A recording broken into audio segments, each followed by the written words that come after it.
Rick Stroud's most interesting interview? Wow. Well, you caught me with that one, Ike. I have to think about that. I've done quite a few.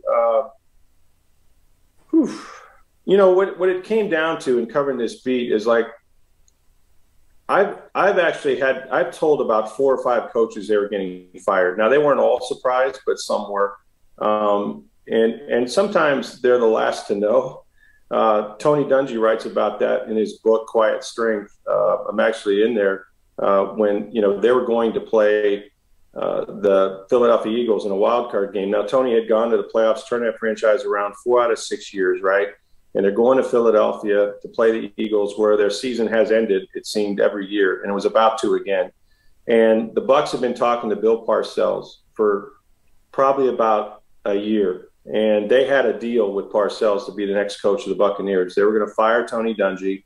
He had his entire staff picked out. They were going to keep the defensive staff. Everything was done. And I told Tony about it a couple days before he got on the plane to Philadelphia. He didn't believe it. And then when he got on the plane, he realized the Glazer family wasn't on the plane, and they'd always flown with the team charter. And he said to his wife, Lauren, I think maybe something's wrong. And it turns out, he coached the game, they lost, and then they fired him. His key didn't work the next day when he tried to get into the building.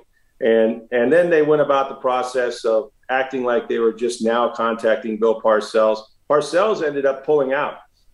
He was going through a divorce. There's a lot of pushback about the fact that Parcells may have been after Dungy's job before he had a chance to play that playoff game.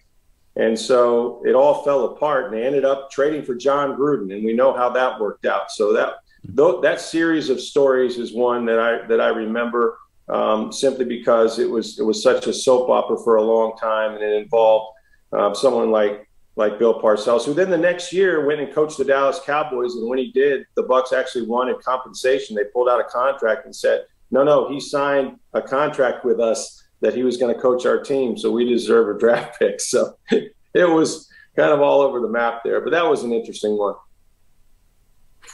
Wow. Rick, that was deep. That was different. That was deep.